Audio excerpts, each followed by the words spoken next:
భారతదేశం ఇప్పుడు ఒక పక్కన పారిశ్రామికంగా పరుగులు పెడుతోంది, సేవల రంగంలో పరుగులు పెడుతోంది, మ్యానుఫ్యాక్చరింగ్ రంగంలో పరుగులు పెడుతోంది, రక్షణ రంగంలో పరుగులు పెడుతోంది.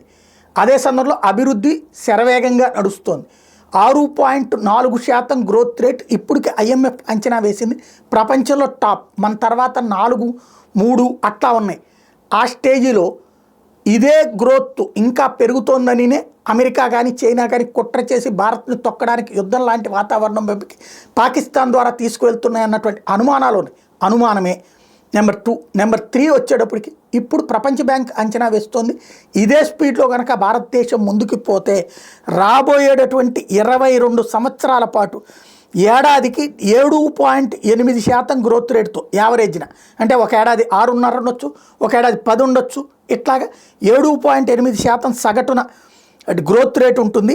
హై ఇన్కమ్ స్టేటస్ 2047 నాటికి ప్రపంచంలో టాప్ 1కి వెళ్తుంది అన్నటువంటి అంచనా వేస్తున్నారు.